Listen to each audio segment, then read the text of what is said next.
All right, welcome everyone to the February 2024 Collaboration Cafe webinar sponsored by the Midwest Big Data Innovation Hub with support from the National Science Foundation.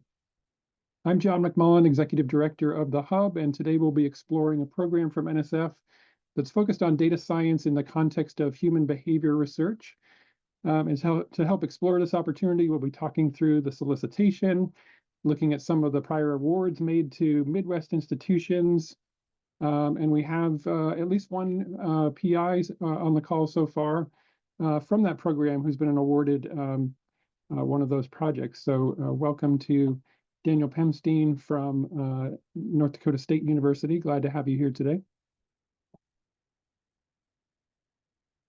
The slides for today's session will be available on our website, and the recording will be available on our YouTube channel after today. For those of you who are new to this series, I'll just give you a quick overview of who we are and what we do. So the Midwest Big Data Innovation Hub is a NSF-funded project that addresses a 12-state region in the Midwest.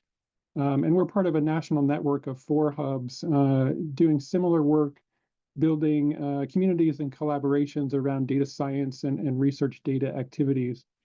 So if you're watching this recording from outside the Midwest, feel free to reach out to the Hub in your part of the world, and they're doing similar work and would be happy to chat with you about ways to collaborate with them. So today we're looking at the Human Networks and Data Science program from NSF. That is the HNDS acronym, pronounced HANDS. So we'll call it HANDS from here on out. There are a couple of due dates that you'll see here for proposals into this program. And we'll talk about the differences between these 2 tracks in a moment here. But in general, this program is designed to support research around human behavior and groups, but really through the lens of data science and network science with some building of infrastructure to support that work as well. So what does this program look like in terms of the details of size and scope and so forth? I'd say this is pretty typical in terms of NSF research-driven programs, maybe slightly different in terms of infrastructure and CI programs. But the duration can last up to 5 years for your project. And they've given us a range of potential funding for the infrastructure track that can be roughly $750,000 to $800,000. Total award that includes indirect costs for the lifetime of your project. And then the research focused track is more in the $350,000 to $400,000 size. And so that gives you a little sense of the scope there. They don't give you a maximum budget, but they say if you're going beyond these rough boundaries, you really need to have a justification that addresses why your budget would be larger than that. They're saying that they are anticipating making between 5 and 25 awards in this funding cycle. And so this is an annual cycle that they have for this program. And the breakdown that they provide is roughly 4 of the infrastructure track awards and between 5 and 20 of the research track awards in that time frame. So this is based in the SBE Directorate. That's the Social Behavior and Economics Directorate at NSF.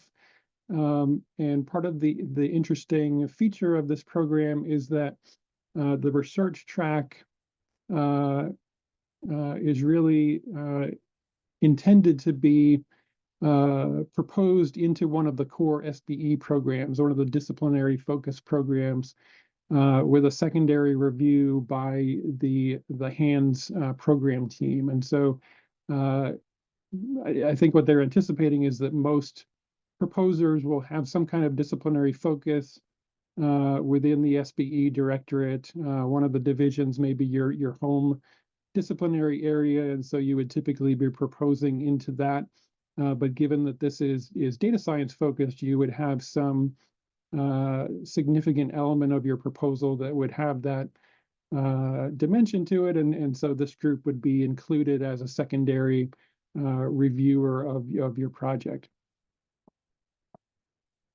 There is no letter of intent or pre-proposal required for either of these tracks, but in both cases, and in most cases these days at NSF, they do encourage proposers to reach out to a program director before you submit a proposal, and give them a sense of what the concept is that you have for your project, to make sure that it's within scope of what they're looking for.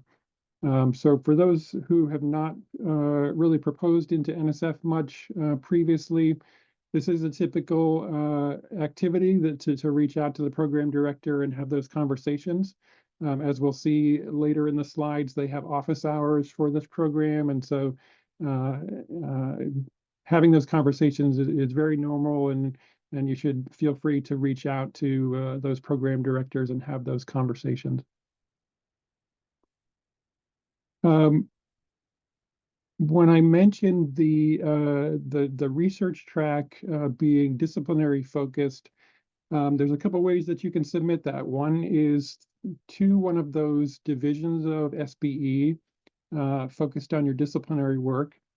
You can also submit directly to the HANDS program for the core research track. What they say in the solicitation, though, is that you need permission explicitly from the program director in order to do that.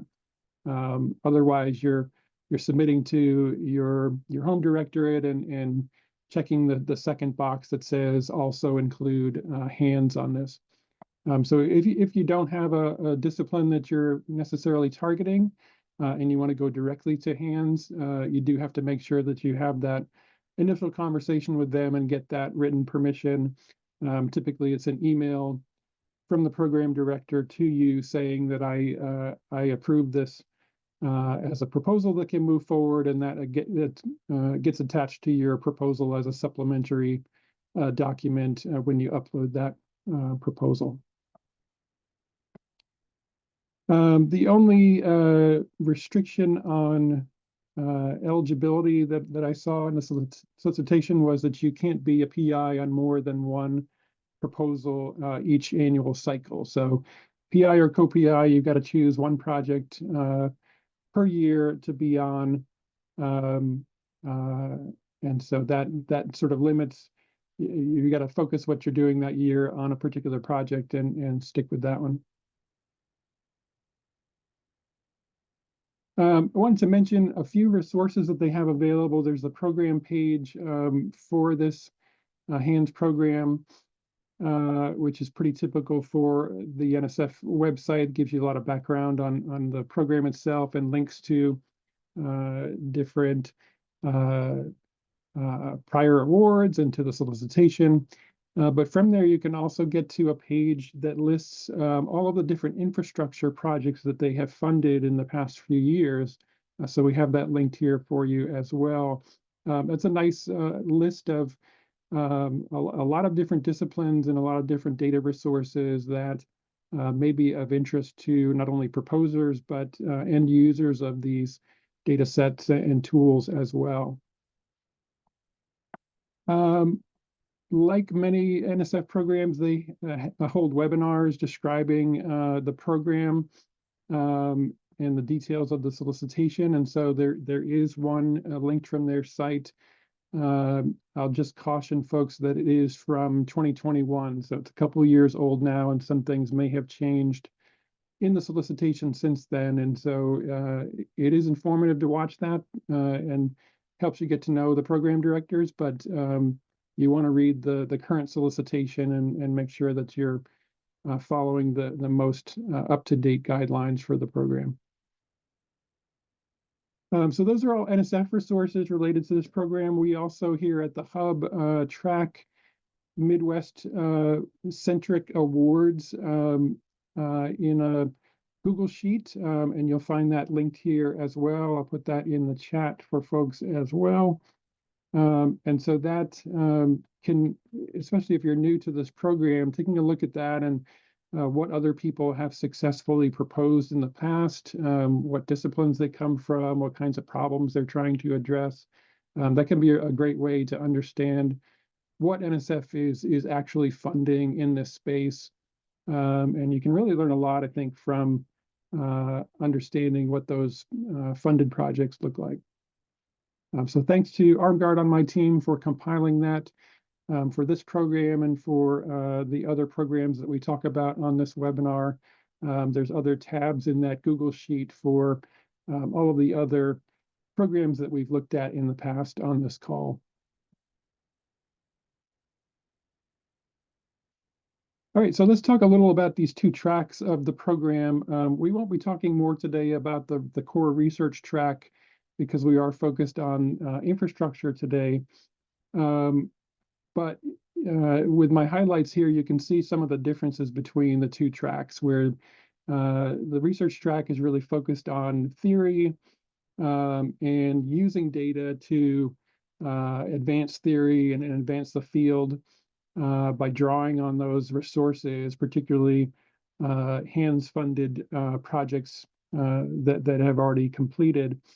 Whereas the infrastructure track really is focused on building those resources, building related tools to apply them, and using those to provide a resource to the broader community in the social science world.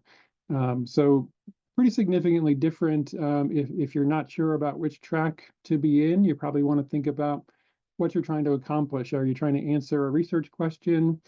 Or are you trying to build something that could be a tool that you and others could use to explore and investigate questions? One nice thing about the NSF solicitations most of the time is they give you a lot of guidance about what they're looking for in proposals. And so you can see a highlight here that says successful infrastructure proposals will do the following. And so that's great language to look out for in the solicitation. That tells you what you need to talk about in detail in your proposal most of the time. Next couple of slides, I won't read through all of these points here, but again, I'm pulling language directly from the solicitation where they're giving you that kind of guidance. Successful proposals will do X, Y, and Z. And so in this case, they're saying developing products that will have significant impacts by enabling new types of research that involve data-intensive work. So, thinking about what's different about your project that doesn't exist yet that would address this need and provide a new resource that people can use. That sort of high-level thinking, I think, is really important when you're trying to conceptualize the project that you're proposing here.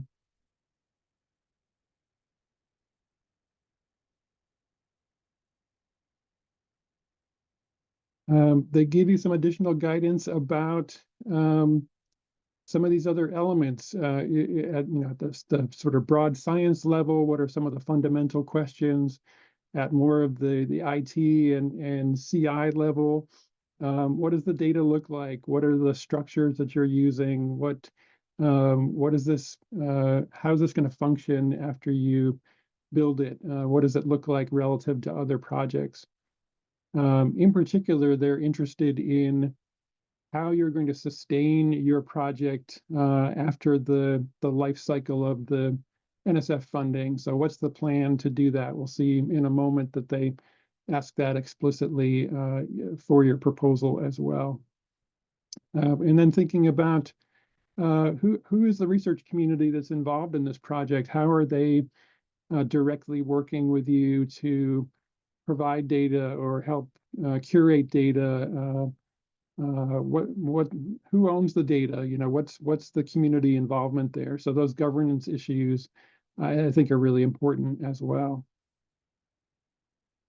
So when you're thinking about your project description narrative, your main narrative for the proposal, these are some of the higher level questions that you want to start thinking about and responding to.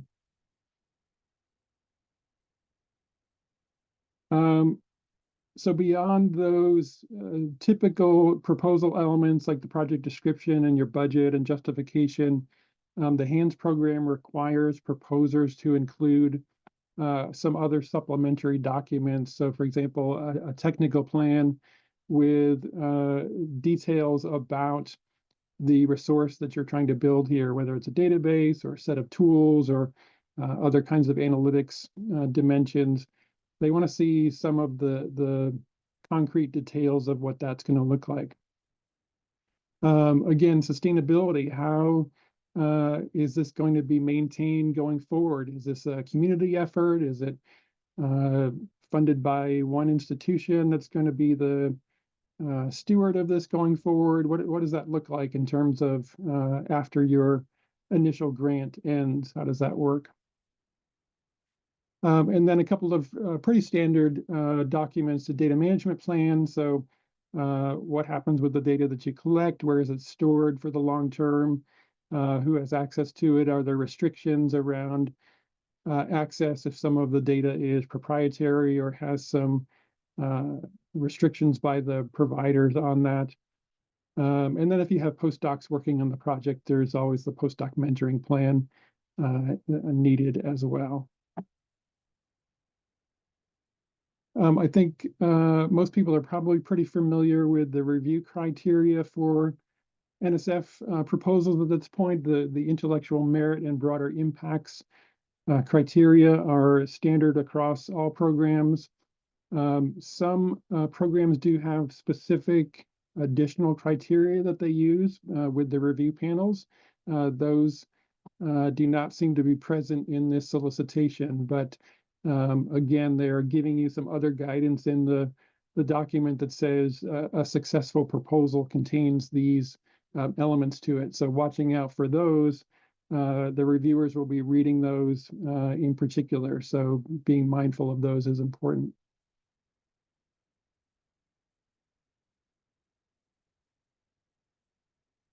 All right, so finally here we have a few examples of awards made in the Midwest through the infrastructure track previously.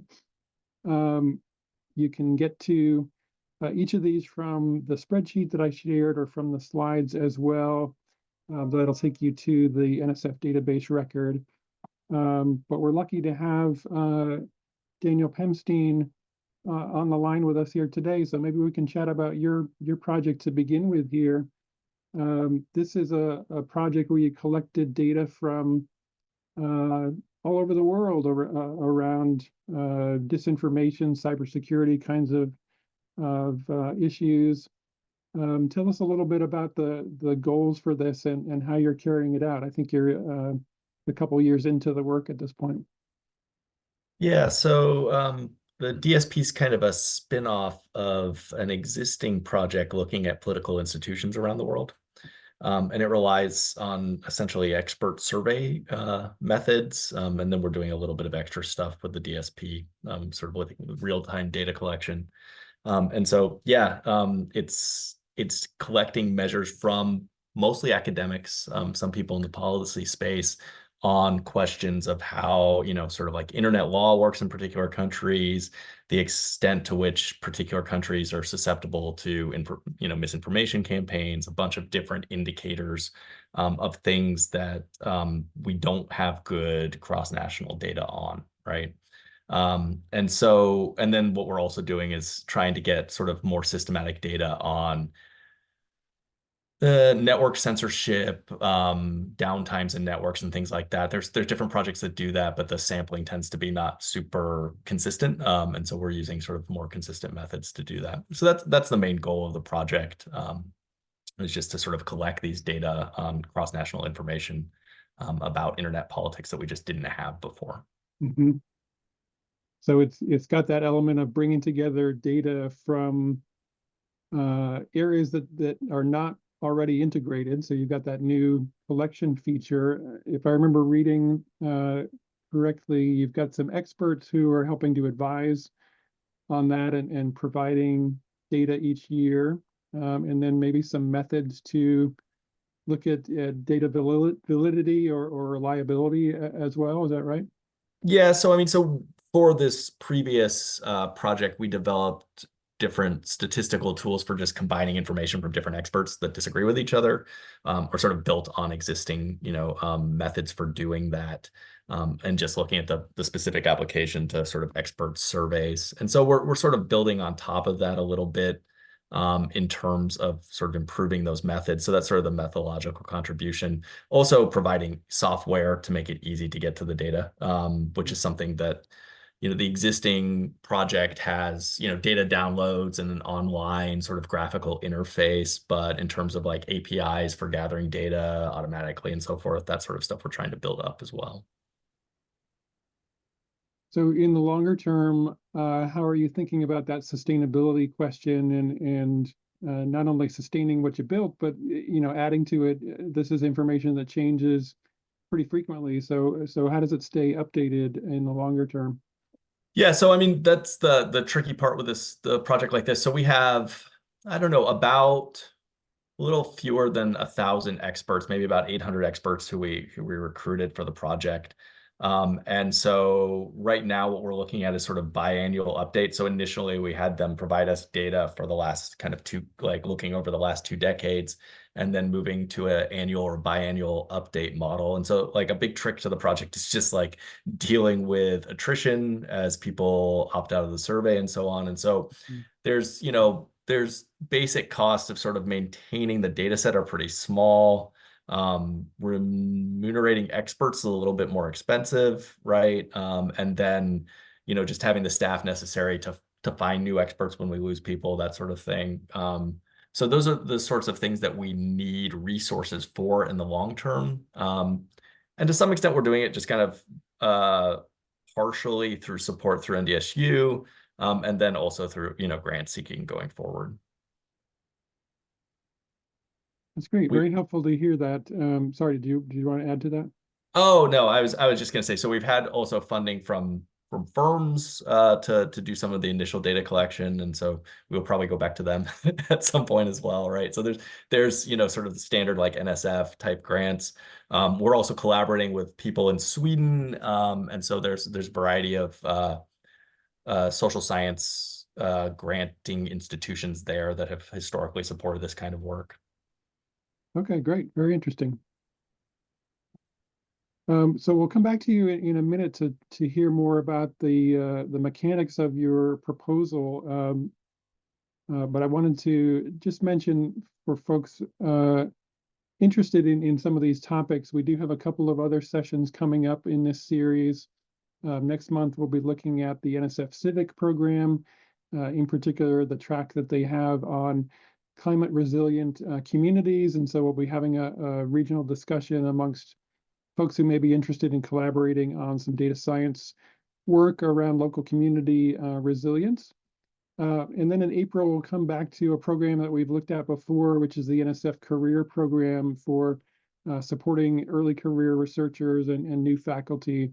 So if you know folks who may be interested in those programs, feel free to circulate this to them. I have tentative for both of those dates because we have not locked down NSF participation yet, but we're hoping to do that soon. The other thing you'll see on this slide is that the NSF Hands program does have regular office hours. And so if you're interested in talking with the program director about the Hands program, there's 3 sessions coming up in March and April that you can register for and hop on and chat with them about your ideas. So keep that in mind as well. But let's go ahead and move into our discussion for today. I have a couple of general questions. If folks on the call would like to chat about opportunities that you see for work like this, and ways that folks might collaborate on those activities, and what those projects look like in terms of their current state.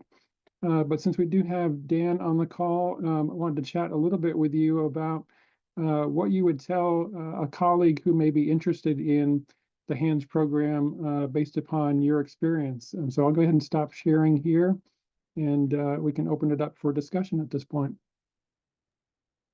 Yeah, I mean, I think the main thing is that the sort of program specific stuff, the sustainability plan and the technical plan are really important. So on the technical plan side, there's just like laying out the technical plan. But one place where I think like the panel can get hung up on particular proposals is often that, as faculty, we think, okay, I need a staff to do something, so I'm going to use a grad student, or I'm going to ask for a postdoc. And often those are not really the appropriate people for these roles. And so if you are going to use a grad student to do IT, for example, right, you have to have a really good reason for why that's not just like appropriate in terms of producing the product, but also good for them. And so, I mean, you can make that case, but it's often easier to make the case that you need IT staff, right? Or a project manager or something like that. Those people tend to be more expensive. And so that's kind of like, the thing that gets a little tricky there. But I think that proposals that don't use the right people for the right roles kind of get in trouble.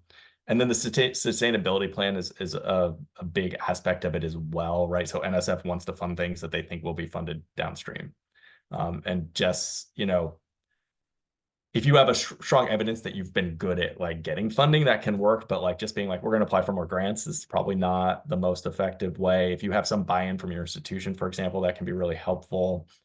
If you have ways to do things cheaply, so some stuff, once you've done data collection, you can move it to sort of common resources like the Dataverse or something like that. But a clear plan for that. And then what's the governance plan is similar, right? So those are often really abbreviated, but that's something that the reviewers are looking at relatively, or at least the panelists are looking at pretty closely. And so, that can be like, especially if you're providing something that is arguably valuable to a bunch of different communities, having, buy-in from people in those communities who are going to help with governance can be really useful for sort of selling the project. Absolutely. So in this particular program, they don't explicitly talk about a, steering committee or external advisory board, a kind of function, but that is a very, very common thing to see in other NSF solicitations. And so, as you said, having, diverse representation from the communities who are participating and having, ongoing engagement with them, if you can describe what that looks like for your project, I think that gives you a good leg up on others who may not have gotten that far yet. If you have existing partnerships with people or existing collaborations with other folks who are collecting data, that's great to involve them up front so that it's clear what that's going to look like. Yep. And then another big thing is just remembering that it's, at least for the infrastructure side of things, that it's an infrastructure proposal and not a research proposal. And it gets tricky because when you're talking about sort of the intellectual merit half, you do need to sort of get into, use cases at least. And so I think that's like writing the grant myself and like reading other ones as a panelist later, that's the part where it gets a little bit tricky, because I've been on panels where we've seen grants and they've been like good, but not infrastructure, right? And so then it's kind of like, can we kick this over to the research side? And then it gets a little tricky. And so that is the big part of it as well, is that this is very clearly aimed at being an infrastructure grant. Yeah, and I do want to go back to your original comment about student involvement. NSF loves to have students involved in research projects and grant-funded projects. But like you said, they have to have an appropriate role. And so it's not just that they're cheap labor to do the grunt work, but what's the learning objective? What are they getting out of it? And all of that is really important as well. My sense is that at least in the parts of NSF that fund CI, cyber infrastructure and other kinds of systems, they are open to supporting staff, experts in terms of building the system, maintaining it, project managers to run the organization that you're building here, the community management and outreach and all that. So I would encourage folks to think, beyond the typical undergrad or grad student role and propose those kinds of expert roles if the budget that you have supports that, because I think NSF is open to those kinds of roles, and that helps you, I think, get closer to sustainability in some cases as well.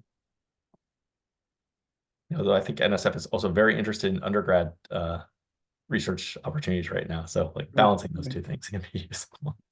Yeah, certainly if you're proposing into the core research track of this program, maybe that's a really good place for students to be learning about data collection and how to build a system, how to do data validity and curation and all those dimensions. And maybe there's roles for that in the infrastructure side too. But yeah, just thinking about that more deeply, I think is important.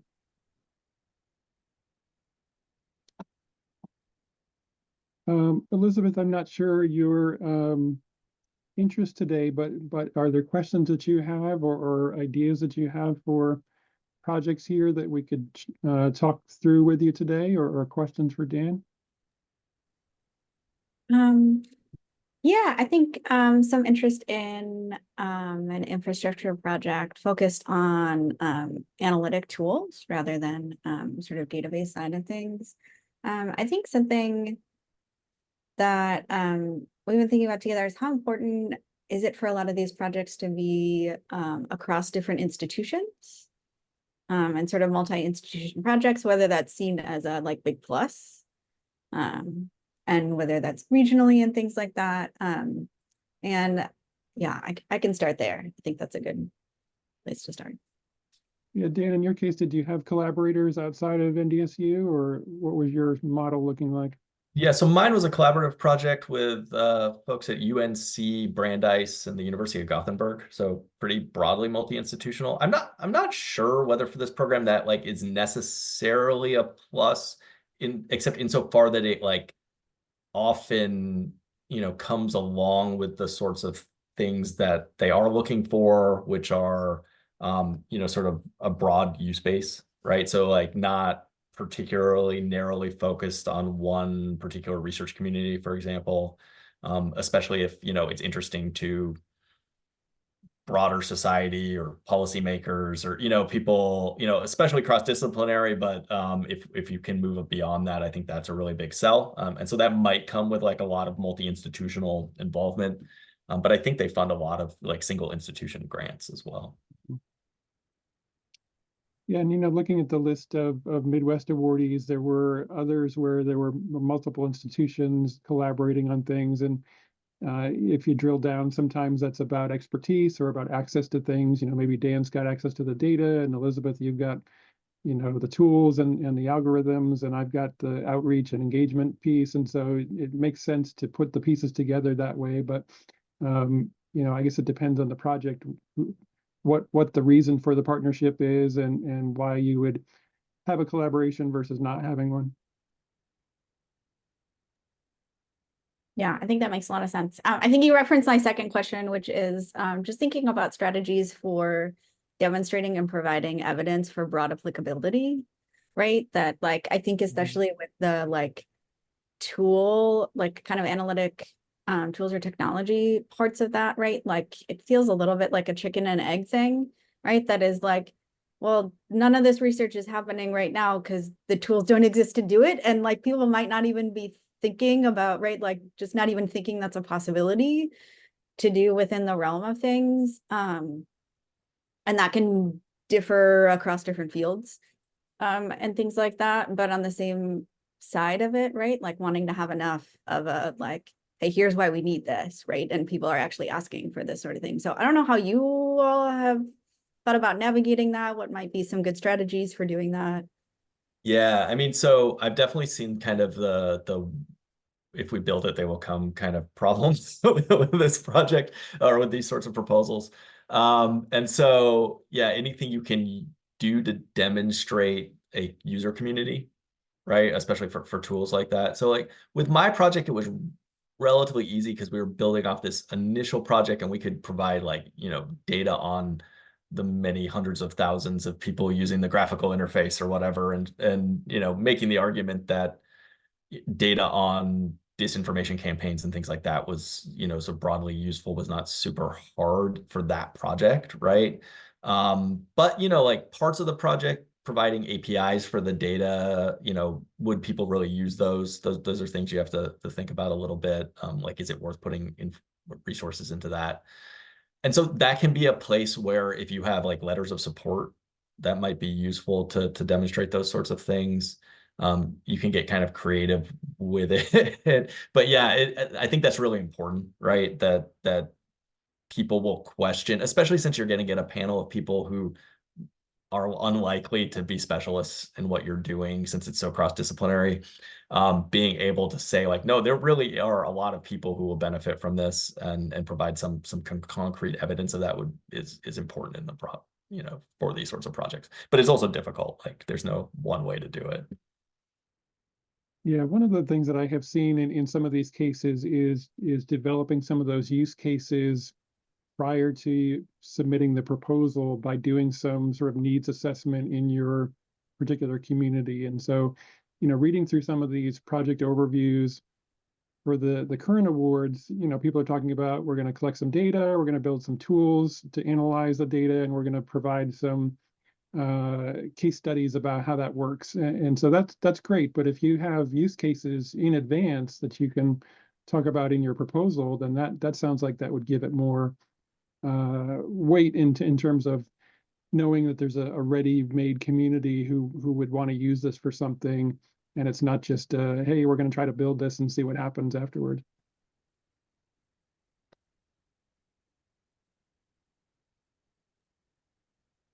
Sometimes having a smaller grant to do a pilot project is also kind of useful there. I think I've seen a decent number of proposals where there's sort of an example of like the beginnings of a community, right, around a particular data or infrastructure project.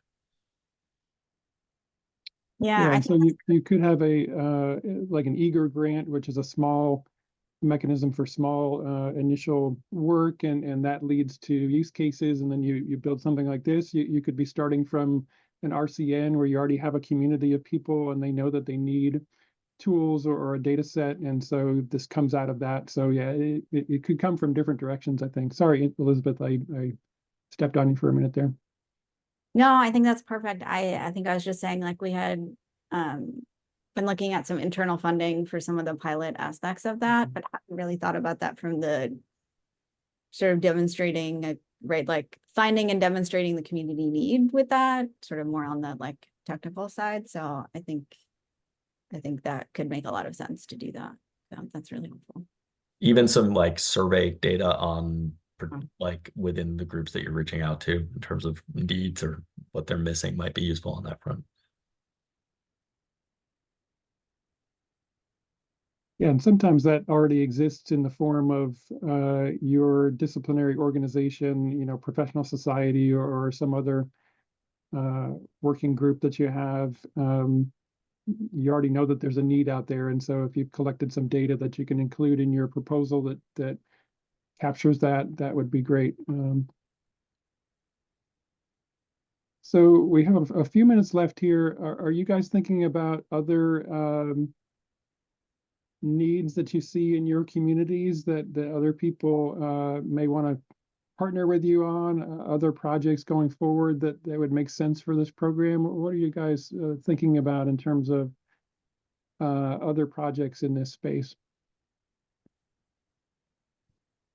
Yeah, from my point of view, like what will probably happen, like, so one sort of, it's not exactly like exactly on top of the current project, but I'm working with a guy over in org engineering here and someone in comm on a SATC funded project on sort of toxicity and political speech online.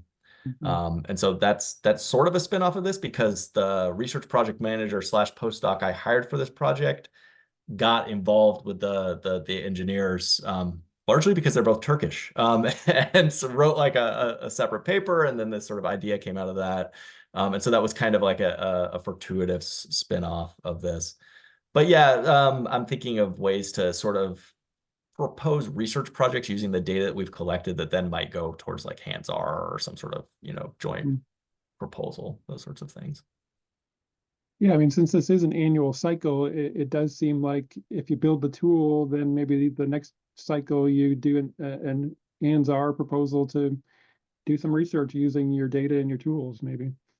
Yep, I'm guessing they prefer to like push the funding out more broadly, but worth a try. At Worth least. a try. Elizabeth, how about in the education space? What are some of the challenges that you all are facing in terms of lack of centralized data resources, or it sounds like in your case, lack of tools to do certain things? What's the landscape looking like there? Yeah, I feel like my assessment of the landscape is like just everything. Like there's so little that is centralized, but a lot of my work focuses on video and audio data, which I think is like hugely complex and challenging, but also comes with it a lot of unique considerations around like privacy, right, and sharing and understanding different content, right? Like there's just a lot that's going on with that. So I think it's this interesting kind of space in a sense that there's a lot of investment and tech that's going into working, right, like with that kind of thing and seeing that as data, but also there's just, yeah, in a lot of ways it's very different than other kinds of data, right, that comes into it. So I think that yeah, just, and it feels like the infrastructure is from like decades ago in terms of a lot of that, in terms of the kind of things that we need. I think that has honestly been some of our struggle, that it's like a lot of our ideas, people are like, well, that's not interesting. I'm like, yeah, but it needs to exist and it doesn't. Like, I get that you think that that should be there and that this should be easier, sort of within things. And so it's sort of a weird space within that. So yeah, like even just central places where there's just not a lot of that kind of data being shared in general, like it's pretty limited when it is. There's lots of challenges and barriers to doing that, right? Like even just tools for analyzing that kind of data are just very few and far between within that. And it's like extremely challenging within that. And yeah, just like storage concerns, like, right, like it gets massive very easily. So yeah, anyways, so I could go on and on forever about that, but I think we've been really interested in finding better tools to sort of analyze and visualize that kind of data and the analysis that would go into it, especially that are can integrate a lot of newer computational approaches with that kind of data, as well as sort of qualitative or human-centered approaches to that. And yeah, and I had realized that is like, yes, we do that in education, but that like spans a lot of social sciences disciplines and fields with that kind of data. And I think that's an opportunity, but also a challenge in some ways, that like it seems like a lot of these projects have some disciplinary homes in some sense in a larger professional community. It's like this doesn't quite exist for that kind of method or data. So yeah. Anyways, that Yeah, I know in political science, there's some large databases that have a bunch of like press coverage, so like C-SPAN databases, those sorts of things. But I don't know that they speak to other disciplines all that much. yeah, that's super interesting. Yeah, and it's right, like I have not a right, like the amount of that potential data that exists out there in the world, right, in public spaces, let alone in private spaces, just feels like it's rapidly increasing. And I like, so it seems like there's a ton of opportunity. I don't know, my at least sense is I don't know if we're quite as caught up with that, if that makes sense, within that as potential. So, and part of that is because it's really hard to work with those kinds of data. Yeah, that makes a lot of sense. I have heard similar themes from other folks in other social sciences and elsewhere. So That's seems great. like a challenge for a lot of folks. Yeah. Well, this has been a great discussion. I really appreciate you taking some time today to chat with us. Anything else you all would like to say before we wrap up today?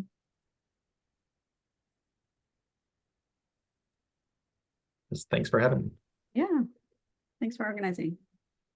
Yeah, happy to do it. And we're here every month. So if there's other topics that you're interested in, we hope you come back and check us out. But thanks for being here, and we will have this recording online for folks and look forward to continuing the conversation.